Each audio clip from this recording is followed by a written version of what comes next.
برطانیہ چلے گئے۔ یہ وہ وقت تھا جب برطانیہ کو UK کو لوگ ولایت کہہ کے پکارتے تھے، ولایت چلنا ہے۔ ایک اشارہ توڑنے کے اوپر ایک خاتون نے طلاق لے لی ایک شخص سے۔ لندن کی ایک بڑی کو مشہور مسجد تھی، وہاں کوئی ادارہ تھا، وہاں جا کر اسلام قبول کیا اور گوری نے انصاف سے شادی کر لی۔ تو میں بڑا حیران ہوا تھا، میں کہ یار کی گل ہوئی، اشارہ توڑن دے تو طلاق لے لی۔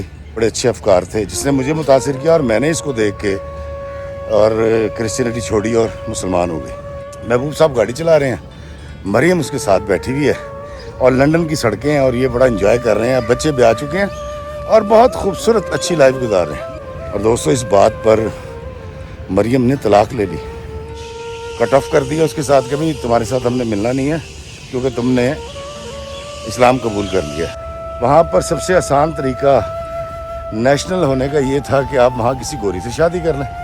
اندھے کو کیا چاہیے، دو آنکھیں۔ السلام علیکم میرے عزیز و اقارب، میرے عزیز و میں ہوں افتخار رفیع، پیارے پاکستان کے سٹی آف لو لاہور سے۔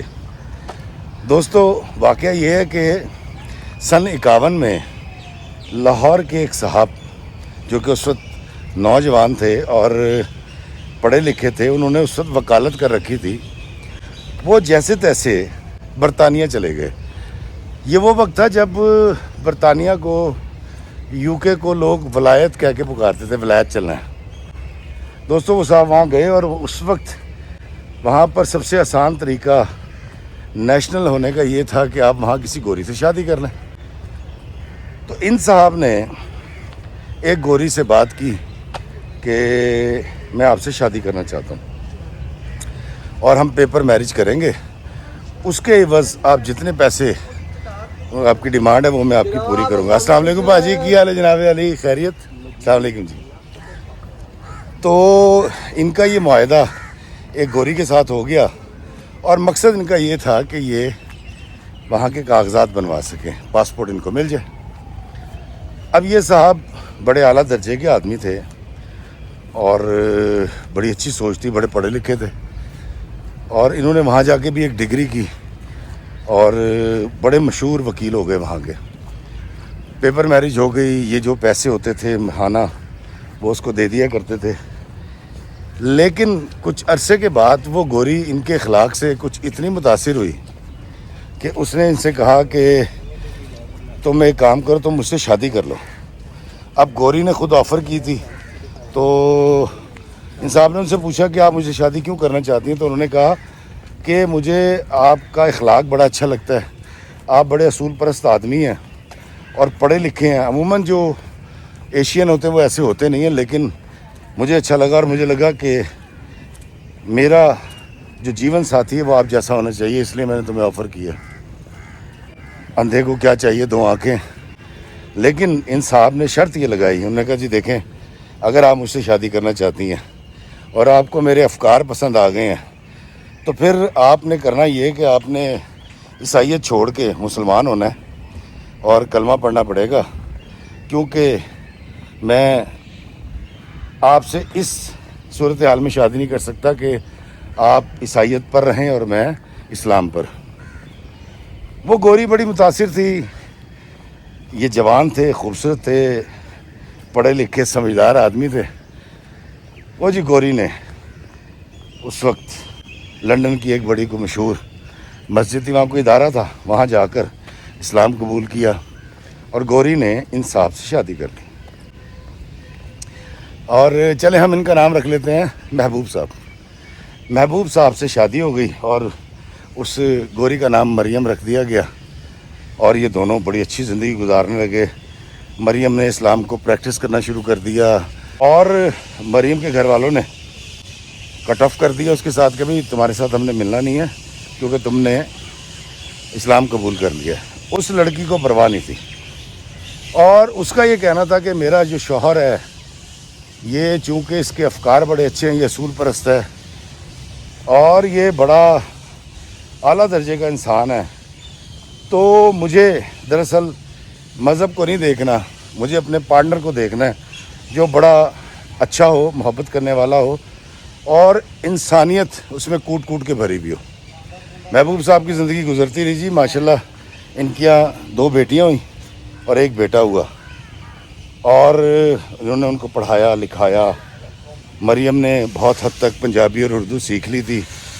کافی وقت گزر گیا، 27-28 سال کے بعد انہوں نے اپنے بچے بھی بیاہ دیے۔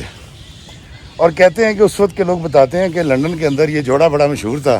ان کے پاس ایک خاص طرح کی لال رنگ کی ایک پرانی گاڑی ہوتی تھی جس کی چھت نہیں تھی، اور یہ جوڑا جب نکلتا تھا تو محبوب صاحب نے تو سوٹ پہن رکھا ہوتا تھا، لیکن کہتے ہی ہیں کہ مریم اس وقت بھی شلوار قمیض پہنتی تھی اور کشمیری شال سردیوں میں بالخصوص اوڑھا کرتی تھی۔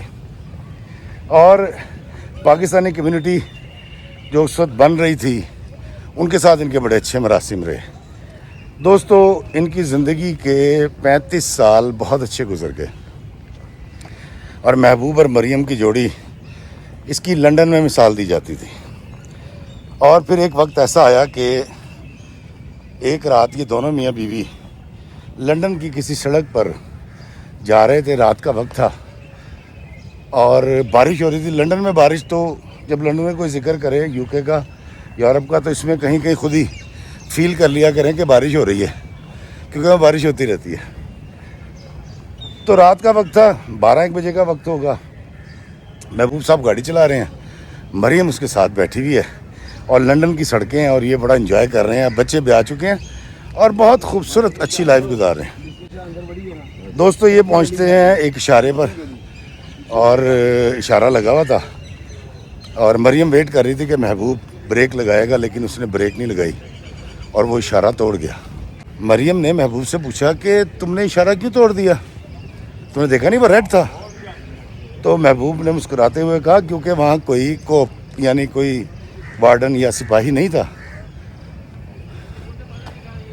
یہ بات سن کے مریم خاموش ہو گئی، اور اگلے روز محبوب صاحب کو عدالت میں طلب کر لیا گیا۔ جب محبوب صاحب عدالت میں گئے تو پتہ یہ چلا کہ ان کی بیگم مریم نے ان پر طلاق کا یا خلا کا دعویٰ دائر کر دیا، اور وہ بڑے پریشان ہوئے۔ انہوں نے کہا کیا ہوا؟ تو جب جج نے پوچھا کہ تم اس سے طلاق کیوں لینا چاہتی ہو، تو مریم نے بتایا کہ اس کی میری شادی کی بنیاد اس کی اصول پرستی پہ تھی۔ یہ دین پر عمل کرنے والا تھا، جس کی وجہ سے میں مسلمان ہوئی۔ اس کو دیکھ کے نماز پڑھتا تھا اور روزے رکھتا تھا، بڑے اچھے افکار تھے، جس نے مجھے متاثر کیا، اور میں نے اس کو دیکھ کے اور کرسچینٹی چھوڑی اور مسلمان ہو گئی۔ پھر اس نے بڑی اچھی زندگی گزاری میرے ساتھ۔ کہتی ہے جی کل رات کو ہم گزر رہے تھے لندن کی ایک سڑک سے، اس نے اشارہ توڑ دیا، اور جب میں نے اس سے پوچھا کہ تم نے اشارہ کیوں توڑا، تو اس نے کہا کہ وہاں کوئی سپاہی نہیں تھا ہمیں دیکھنے والا۔ تو جج نے کہا پھر؟ تو مریم نے کہا کہ اگر یہ رات کو اشارہ اس نیت سے توڑ سکتا ہے کہ مجھے دیکھنے والا کوئی نہیں ہے، اور یہ ایک ملکی قانون کی ٹریفک سگنل کی وائلیشن کر سکتا ہے، تو اس نے پتہ نہیں میری عدم موجودگی میں کیا کیا کیا ہوگا، کیونکہ اس کو میں دیکھنے والی نہیں تھی۔ اور دوستو، اس بات پر مریم نے طلاق لے لی۔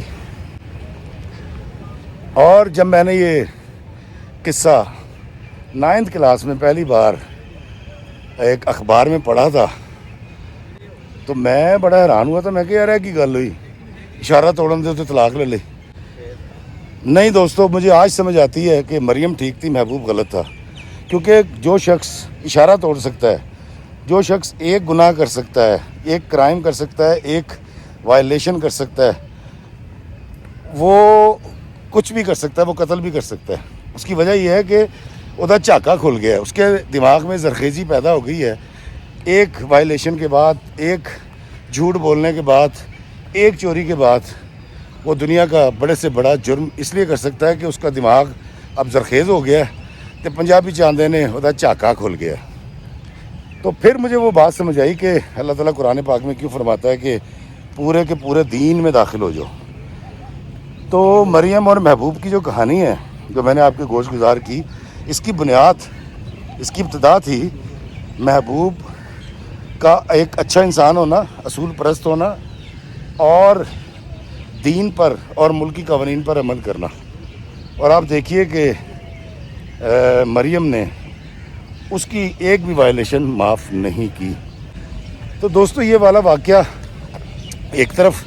آج کی بات میں آپ کو سناتا ہوں. میں ابھی جب نکلا ہوں تو کافی ہلکی سی روشنی ہوئی تھی. ابھی بھی آپ دیکھ لیں پیچھے سموگ ہے, ابھی بھی سورج باہر نہیں آیا.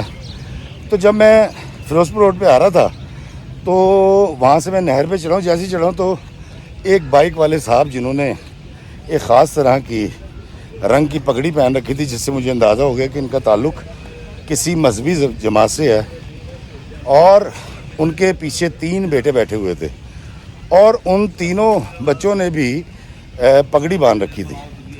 دوستو جب میں وہاں ان کے پاس سے گزرا, انہوں نے مجھے دیکھا, انہوں نے گاڑی کے ساتھ اپنی بائک لے کر آیا اور مجھے کہا کہ افتخار صاحب مجھے آپ کے ساتھ بات کرنی ہے. دوستو میں رک گیا اور گاڑی سے نیچے اتر آیا, اور 3 بیٹے جو کہ بالترتیب میرا خیال ہے 18 سال, 16 سال اور 14 سال کے تھے, انہوں نے بھی بڑی خوبصورت پگ باندھ رکھی تھی. انہوں نے مجھ سے ملے اور انہوں نے مجھے کہا کہ میں آپ کا بڑا فین ہوں, اور میں تو بڑی دعا کر رہا تھا اللہ تعالیٰ سے کہ میری افتخار بھائی سے ملاقات ہو, اور دیکھیں کہاں آپ کی میری ملاقات ہو گئی. تو میں آپ کے ساتھ تصویر بنوا سکتا ہوں. میں نے کہا جی آپ تصویر بنوائیں میرے ساتھ. تو تصویریں بنوائیں. تو میں نے ان سے کہا السلام علیکم جی, ہاں جی میں آ رہا ہوں. تو میں نے تصویریں بنوائیں ان کے ساتھ, اور میں نے ان کا حال چال پوچھا. جب وہ جانے لگے بڑی خوشی کے ساتھ, تو میں نے ان سے کہا, میں کہا بھاجی تہاڈا نام کی ہے؟ کہندے جی اکرم میرا نام ہے, تو میرے بچے ماشاءاللہ حفظ کر رہے ہیں, اور میرا بڑا بیٹا جو ہے یہ کالج بھی جا رہا ہے اور حفظ بھی کر چکا ہے یہ. میں کہا بڑی اچھی بات ہے. تو اب آپ کہاں جا رہے ہیں؟ کہتا یار میں ان کو ابھی مدرسے سے لے کر آیا ہوں, اور اب ہم گھر جا کے ناشتہ کریں گے, پھر ہم سب اپنے اپنے کاموں میں لگ جائیں گے. تو مجھے جاتے ہوئے کہتا کہ افتخار بھائی میں آپ کو سنتا ہوں, مجھے کوئی نصیحت کریں. میں نے کہا دوست آپ نے ان کو دین ان کے دل میں اتار دیا. قرآن کو حفظ کر لینا بہت بڑی سعادت ہے. اب ایک سعادت ان کو اور سکھا دیجئے. کہتا وہ کیا؟ میں کہا ان کو یہ بتائیں کہ یہ پورے کے پورے دین میں داخل ہو جائیں. کہتا وہ تو ہیں الحمدللہ. میں کہا نہیں, دین کہتا ہے کہ ہم نے ملکی قوانین کی پاسداری بھی کرنی ہے, اور ریاست کے قوانین کی بھی پاسداری کرنی ہے, اور سماجی قوانین کی بھی پاسداری کرنی ہے. کہتا ہاں جی الحمدللہ میں تو کرنا وا. میں کہا نہیں سر آپ دیکھیں نا, آپ نے 3 بیٹے پیچھے بٹھا رکھے ہیں, اور یہ آپ کی کل جمع پونجی ہے, پال پوس کے بڑی تکلیف سے. کہتا ہاں جی میں نے بڑی تکلیف سے جوان کیا ہے اور بڑی محنت کی ہے. مجھے تو شوگر بھی ہو گئی, میں ہارٹ پیشنٹ بھی ہو گیا, لیکن میں نے اپنے بچے پال لیے بڑے اچھے, اور ان کے سینے میں نے قرآن بھی اتار دیا. تو میں نے ان سے کہا کہ اب آپ چاہتے ہیں کہ آپ کے بچے دیر تک جئیں خوشی کے ساتھ, تندرستی کے ساتھ؟ کہتا ہاں. تو میں کہا نہ آپ نے ہیلمٹ پہنا ہوا ہے اور نہ ان بچوں نے پہن رکھا ہے, اور 3 بچے آپ نے بٹھا رکھے ہیں. خدا نہ کرے موٹر سائیکل سلپ ہو جائے, خدا نہ کرے ٹائر ہی پھٹ جائے, تو موٹر سائیکل تو نہیں سنبھلتی. کہنا کی مطلب؟ میں کہا سر آپ 3 بچے. کہنا جی میرے کو موٹر سائیکل لکھ کے میں کی کرا. میں نے کہا سر ایک موٹر سائیکل ہے تو آپ 2 چکر لگائیں. کہتا مطلب؟ میں نے کہا سر 3 چکر لگائیں, لیکن یہ وائلیشن مت کریں, یہ قانون شکنی ہے, اور آپ کو پتہ نہیں اس کا کیا نقصان ہو سکتا ہے, اور آپ کے گھر میں صفے ماتم بچ سکتی ہے اگر ایکسیڈنٹ ہو جائے. آپ کی کل کمائی یہ 3 بیٹے ہیں. دوستو صاحب نے میری طرف دیکھا اور ایکسپریشن یہ تھا کہ میں نے کہہ رہا یار تو پاگل تو نہیں گا, اور اس نے موٹر سے سٹارٹ کیا اور چلا گیا. آپ سوچئے کہ جو پہلا میں نے آپ کو واقعہ سنایا, ایک اشارہ توڑنے کے اوپر ایک خاتون نے طلاق لے لی ایک شخص سے, جس کے لیے اس نے اپنا سب کچھ بدل دیا تھا, اور ایک شخص جس کے بچے دینی تعلیم حاصل کر رہے ہیں وہ 3 بیٹے بٹھا کے اور موٹر سائیکل پہ لے کے پھر رہا ہے. اس کے لیے قانون شکنی ہے ہی نہیں, کیونکہ وہ کہنا میرے کو موٹر سائیکل لے کے میں کی کرا. یہ ایسے ہی ہے میں چوری کر کے کہوں جی میرے کو کھاڑ کوئی نہیں سی, میں روٹی چوری کر لی. اور یہی حال جب میں یونیورسٹیز میں جاتا ہوں. ابھی پچھلے دنوں میں ایک یونیورسٹی میں گیا اور میں نے کہا کہ آج کون کون سا بچہ 3 بیٹھ کے آیا, تو اب یقین کیجئے کہ 250 بچوں نے ہاتھ کھڑے کر دیے موٹر سائیکل میں. اور جب میں نے ایک لمبا لیکچر دینے کے بعد یہ کہا کہ اب مجھے بتائیں کون کون آج کے بعد 3 نہیں بٹھائے گا اور ہیلمٹ کے بغیر موٹر سائیکل نہیں چلائے گا, اور قانون کی پاسداری کرے گا. آپ یقین کریں 15 ہاتھ اٹھے تھے صرف. ہم نے ٹرینڈ ایسا کر دیا اپنے بچوں کو. دوستو ہمارے بچوں کے لیے اینک والا جن اب کیا ہوگا اور پیلی کوٹھی کے بعد آج تک کوئی ڈرامہ نہیں بنایا گیا جو ان کی تربیت کر سکتا. اور پھر تربیت کس نے کی؟ ڈوری مون اور اس طرح کے کارٹونز نے اور چھوٹا بھیم. تو اب جس کے وہ کارٹونز دیکھتے ہیں وہ اسی طرح کے ہوں گے نا. تو اگر میں آج سے اپنے بچے کی تربیت نہیں کروں گا، اگر آج میں ببول کا بیج بوؤں گا تو ببول کے کانٹے اگیں گے، چونسے آم نہیں اگیں گے.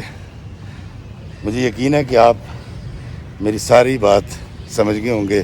اللہ تعالیٰ ہمیں اپنے دین پر، اپنے ملکی قوانین پر، اپنے سماجی قوانین پر، اپنے اخلاقی قوانین پر عمل پیرا ہونے کی، عمل کرنے کی توفیق عطا فرمائے. اللہ ہمیں آسانیاں عطا فرمائے اور آسانیاں تقسیم کرنے کا شرف عطا فرمائے. آمین. السلام علیکم ورحمۃ اللہ وبرکاتہ.